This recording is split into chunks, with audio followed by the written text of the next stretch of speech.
Ini banyak sekali orang-orang yang mengolok-olok Al-Quran dan mengolok-olok sunnah Nabi. Anda tidak suka dengan sunnah Nabi, tak mau Anda jalankan, silahkan, jangan ingkari. Kalau Anda mengingkari sunnah-sunnah Nabi, berarti Anda bagian daripada manusia munafik. Ada seorang penghafal Quran, perempuan, mengaku hafal Quran. Dia lecehkan Al-Quran. Apa dia kata Al-Quran? Al-Quran itu adalah cerita-cerita dongeng. Al-Quran itu buatan-buatan Muhammad. Apa kata dia? Bahwa Al-Quran ini tak ada pentingnya menjadi penghafal Quran. Orang yang menghafal Quran itu, kata mereka, itu tingkat IQ terendah dalam tingkat keilmuan. Coba bayangkan. Dia kata tidak ada gunanya menjadi penghafal Quran. Orang yang menghafal tingkat keilmuannya itu, kognitifnya itu tingkat terendah. Coba bayangkan. Uniknya pengikutnya ratusan ribu sampai jutaan itu yang nonton itu.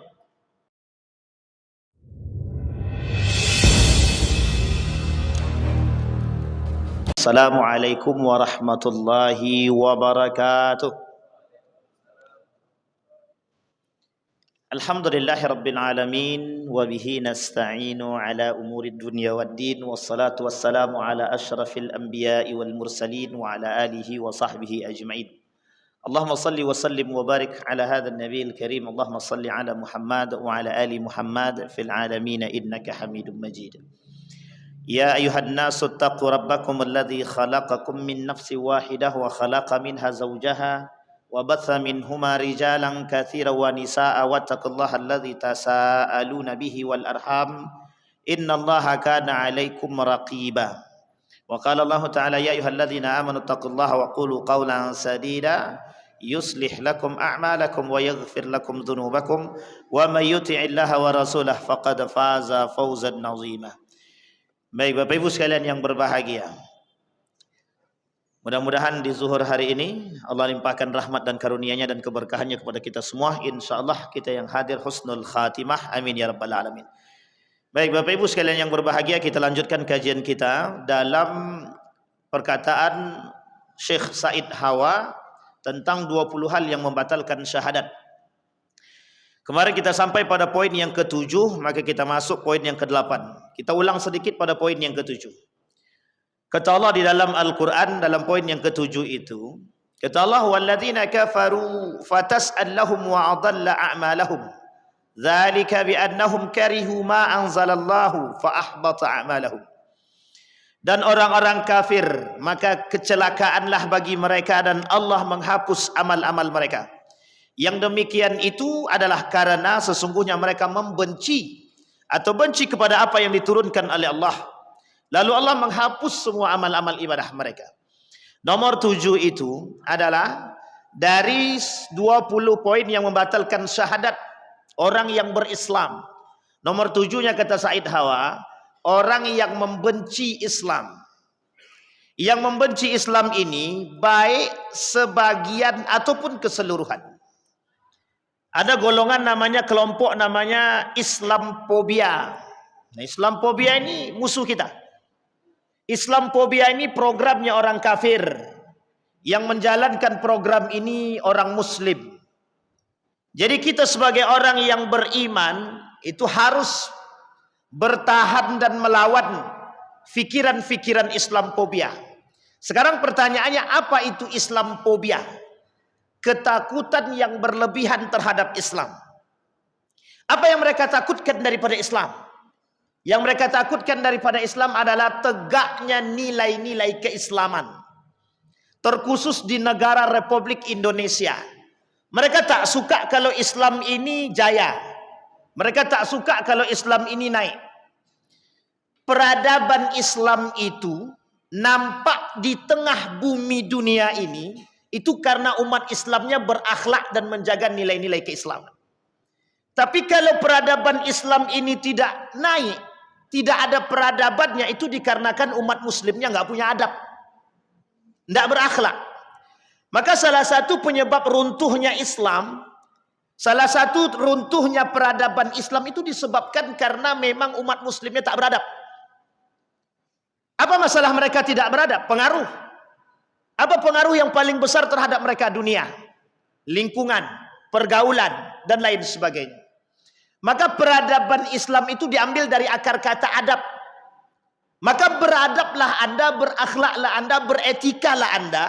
Maka Islam itu identik dengan adab. Ilmu tinggi tapi tak punya adab itu bukan Islam sebenarnya. Karena dalam Islam itu ilmu tinggi, agama tinggi. Sehingga sinkron antara ilmu dengan agama. Orang beragama beradab, orang berilmu beradab. Kalau orang berilmu tidak beradab, beragama tidak beradab, ada yang salah daripada agama dia. Dan orang-orang yang membenci kepada Islam ini nggak punya adab, nggak punya etika. Karena secara ilmu mereka tinggi, tapi secara adab nggak punya. Karena mereka benci. Salah satu keinginan Donald Trump itu adalah Islamic phobia atau Islamophobia, anti-Islam. Jadi kalau kita semua ini kebetulan yang hadir ada anak-anak muda, generasi 20 tahun yang akan datang atau 10 tahun, 15 tahun yang akan datang. Perhatikan baik-baik adik-adik sekalian yang berbahagia. Kalau Anda hari ini tidak punya akhlak dan tidak beragama dengan baik, maka ke depan Anda tidak punya generasi yang baik. Karena hari ini semakin pesat cara orang merusak agama dengan akhlak dan adab. Yang dirusak bukan yang tua-tua, yang dirusak itu yang muda-muda. Kenapa begitu? Karena yang paling mudah merusak itu yang muda-muda. Sehingga muda-muda ini kalau tak punya kekuatan iman, kalau tak punya adab yang baik, tak punya akhlak yang baik, tak cinta kepada Nabi, tak cinta kepada agamanya, tak cinta kepada Rasulnya, tak cinta kepada nilai-nilai agama, wah ini muskilah itu, perusak. Maka ini kebetulan ada generasi muda. Jadi bangga pula kita. Senang kita melihat generasi-generasi yang qalbuhu mu'allaq bil masajid. Satu kelak yang akan mendapatkan naungan di hari kiamat. Ini pemuda-pemuda yang seperti ini, yang hatinya terikat dengan masjid. InsyaAllah, mudah-mudahan husnul khatimah. Tidak ada yang aminkan. Itu masalah tuh. Baik, Bapak Ibu sekalian yang berbahagia, kembali kepada poin tadi. Apa maksud, apa tujuan daripada Islamophobia? Tujuan daripada Islamophobia, mereka ingin menghancurkan Islam dan gak pengen Islam itu ada. Dan mereka gak ingin kalau Islam itu berjaya. Dulu Islam pernah jaya, Golden Age of Islam, masa keemasan Islam. Tepatnya setelah runtuh Turki Utsmani. Itu masa sebelum runtuh Turki Utsmani sampai masa baginda Nabi Muhammad SAW, Islam paling berjaya. Tapi setelah itu naik Kemal Atatürk, sekulerisasi, menjauhkan agama daripada akhlak, menjauhkan agama dari pendidikan, politik dan lain sebagainya. Ini yang terjadi hari ini. Namanya sekulerisasi. Terhadap siapa? Terhadap umat-umat muslim. Bukan hanya orang-orang non-muslim, tapi seluruhnya. Maka kita sebagai orang yang beriman wajib mempertahankan peradaban Islam. Terkhusus bagi generasi-generasi 20 tahun yang akan datang. Masa depan Anda. Wajib bagi kita mempertahankan masa depan kita.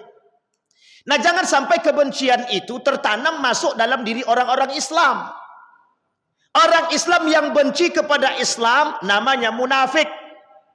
Orang munafik seperti ini itu yang menyebab rusaknya Islam. Jadi runtuhnya Islam hanya karena kenifakan mereka. Nah, ma'asyiral muslimin rahimakumullah. Ini penting untuk kita renungkan. Kata Allah, ada orang-orang yang memang membenci dengan apa yang Allah turunkan. Apa contohnya? Kebencian mereka terhadap apa yang Allah turunkan, syariat Allah. Allah kata riba haram, yang main riba makin banyak. Bunga bank tu kata majlis ulama haram, yang main bunga bank makin banyak, bukan makin sedikit. Narkoba tu haram, bagian daripada yang memabukkan, yang main banyak. Ini unik. Minuman keras haram, memabukkan, tapi yang main banyak, yang minum banyak. Pertanyaannya, apakah yang minum itu tidak punya akal? Apakah yang minum tidak punya iman? Ya, karena memang mereka tidak punya iman. Dan ini persoalan. Mereka memakan hal yang haram. Itu melanggar daripada syariat. Dan mereka tidak suka dengan syariat-syariat tersebut. Kata Allah di dalam Al-Quran, jangan kalian nikahi wanita yang beda agama atau laki-laki yang beda agama, dinikahi juga. Nah, ini di poin penting. Orang-orangnya. Nah, apa kata mereka? Islam itu intoleran. Masih ingat betul dalam sejarah, Islam ini diidentikan dengan teroris. Maka mereka mengatakan bahwa Islam ini agama teroris, agama jihadis. Itu kebencian mereka terhadap Islam. Yang membuat agama ini seperti teroris mereka, yang melabeli kita teroris mereka. Jadi kalau kita sendiri yang sepakat dengan label tersebut, berarti kita termasuk yang merusakkan Islam. Itu yang ketujuh. Yang kedelapan, mencintai dunia melebihi akhirat. Kata Said Hawa, termasuk salah satu yang membatalkan syahadat. Orang-orang yang tak bersyukur dengan nikmatnya Allah yang Allah berikan kepada mereka, dan mereka lebihkan dunia daripada akhiratnya. Dan ini penting. Hari ini manusia mulia itu dengan harta, bukan dengan iman. Islam bilang iman itu menyebabkan seseorang diangkat harga dirinya, harkat dan martabatnya dengan iman. Wa yadha'u bihal akharin, dan Allah akan menghinakan manusia-manusia yang tak beriman, sekalipun kaya, sekalipun berduit. Tapi bagi manusia akal, Tuhannya sudah adalah akal dan harta tadi. Bagi mereka harta itulah yang menyebab mereka mulia. Nah, ini penting. Itu yang kedelapan. Sekarang yang kesembilan. Kata Allah dalam Al-Quran, yahdharul munafiquna an tunazzala alaihim suratun tunabbi'uhum bima fi qulubihim qul istuhzi'a. Kalimat ini Allah sebutkan dalam Al-Quran. Ada orang-orang yang mengolok-olok Al-Quran dan sunnah Nabi. Ini banyak. Ini banyak sekali orang-orang yang mengolok-olok Al-Quran dan mengolok-olok sunnah Nabi. Ini kita ambil contoh. Ini kita kasih tahu kepada kita semua. Anda tidak suka dengan sunnah Nabi, tak mau Anda jalankan, silahkan, jangan ingkari. Kalau Anda mengingkari sunnah-sunnah Nabi, berarti Anda bagian daripada manusia munafik. Kalau Anda mengingkari sunnah-sunnah Nabi, awas terjerumus dalam kekufuran. Orang bilang cadar itu sunnah, jangan bilang tidak sunnah. Orang bilang poligami itu sunnah, jangan bilang tidak sunnah. Dan ingat, di akhir zaman itu paling banyak hilang itu sebelum iman itu sunnah-sunnah Nabi. Orang pakai baju jubah dibilang teroris. Orang pakai celana cingkrang dibilang sok suci. Orang pakai pakaian yang baik dan rapi dibilang sok alim.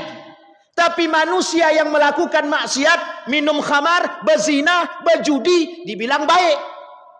Nah, ini pola pikir yang terbalik sekarang di tengah umat manusia. Begitu mudahnya mereka merusak pola pikir kita dengan membalikkan fakta. Apa kata mereka? Orang yang berjudi, bermaksiat, kelak mereka akan menemukan titik temu kebaikan. Orang maksiat dipuji, orang beribadah kepada Allah dilecehkan. Coba bayangkan, coba kita fikirkan sederhana. Kenapa Allah turunkan azab Covid kepada kita? Cobaan wabah Covid. Itu karena salah satunya, karena kita menghina orang yang bercadar. Sehingga seketika dikasih Covid, semua bercadar. Baik laki-laki maupun perempuan bercadar semua. Justru kalau tidak bercadar, malah takut orang mendekatkan kita. Coba takut dekat sama kita kalau kita tak pakai masker, tak pakai cadar. Bayangkan, mudah bagi Allah membalikkan hal tersebut. Artinya apa?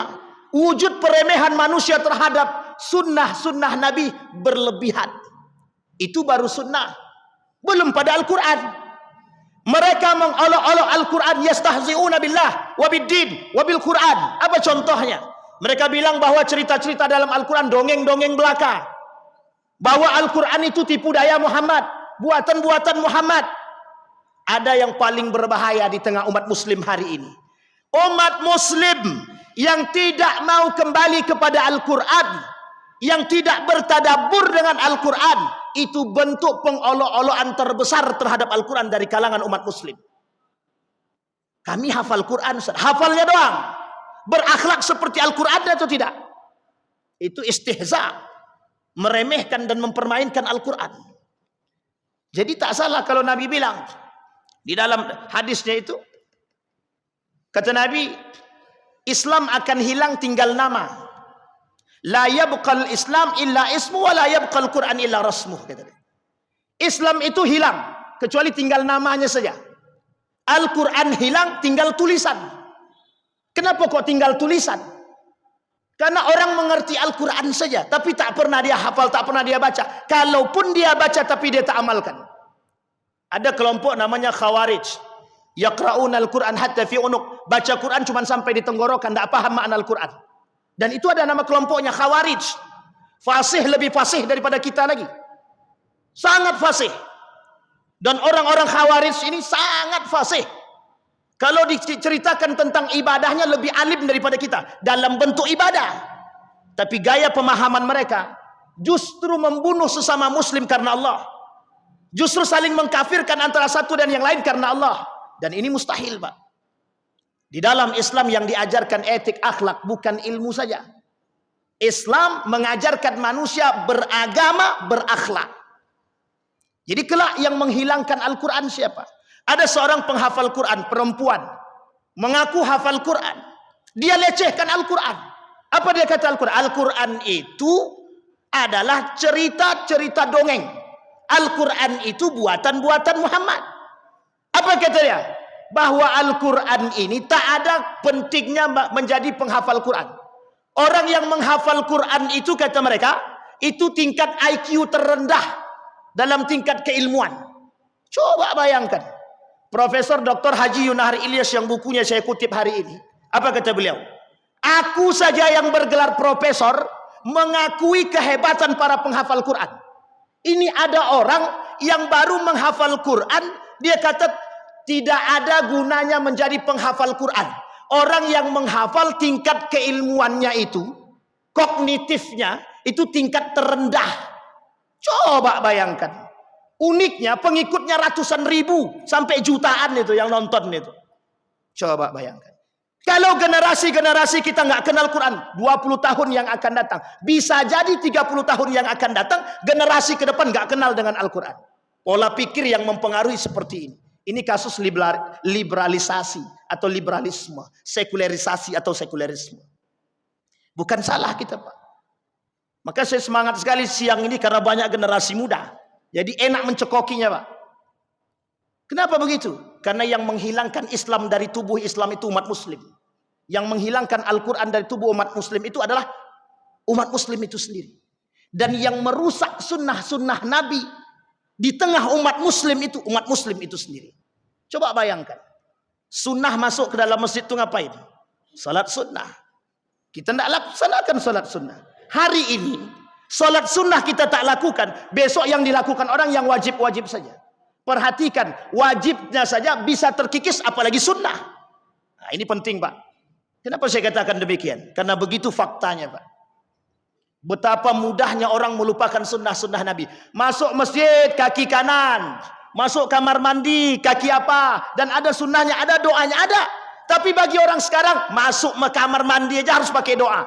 Segala harus diatur, tidur harus diatur, makan harus diatur. Jadi besok sunnah-sunnah yang seperti ini hilang. Hilang. Sedikit demi sedikit. Tapi kata Nabi memang begitu. Itu sunnahnya kata Nabi. Dalam hadisnya disebutkan. Kelak di akhir zaman. La taqumus sa'ah hatta yadhhaba minkum. Akan pergi daripada kalian sunnahku sedikit demi sedikit. Yang uniknya sunnah Nabi hilang. Tapi sunnahnya perbuatan orang kafir orientalis itu justru lebih berbahaya. Apa kata Nabi? La tattabi'adna min ummati sunana man qablikum. Kelak akan mengikuti dari umatku sedikit demi sedikit tradisi-tradisi jahiliyah. Kemudian sahabat bertanya, apakah itu Persia dan Roma? Kata Nabi, waman? Siapa lagi? Dalam riwayat yang lain kata Nabi, Nasara wal Yahud. Ya, kalau bukan mereka siapa lagi kata Nabi. Jadi kelak tradisi yang naik, tradisi Nasrani dan Yahudi. Bukan tradisi Islam. Di tengah siapa? Di tengah umat muslim. Sunnah Nabi hilang, tapi tradisi jahiliyah Yahudi Nasrani berkembang. Siapa yang mengembangkan? Umat muslim. Anti terhadap Islam, anti terhadap sunnah Nabi, tapi cinta kepada tradisi-tradisi Yahudi dan Nasrani. Ini poin penting, Pak, pengingat bagi kita. Dan Nabi menyampaikan dalam hadisnya. Kenapa Nabi sampaikan? Sampai-sampai para sahabat bertanya kepada Nabi, ya Nabi, Bisa tidak engkau berdoa kepada Allah, matikan kami agar tak bertemu dengan zaman itu? Kata Nabi, kalian tenang, kalian tidak akan ketemu. Yang ketemu itu setelah kalian. Inilah yang disebut dengan akhir zaman. Orang yang tidak suka dengan sunnah-sunnah Nabi, tapi mereka meninggikan sunnah-sunnah yang lain. Apa sunnah yang lain? Tradisi jahiliyah, tradisi Nasrani. Mudah-mudahan bermanfaat. Yang bisa kita ambil petik dan bisa kita jadikan pedoman dalam kehidupan untuk mempertahankan akidah dan mempertahankan sunnah-sunnah baginda Nabi Muhammad sallallahu alaihi wasallam. Fa'tabiru ya ulil absar la'allakum tuflihun. Assalamualaikum warahmatullahi wabarakatuh.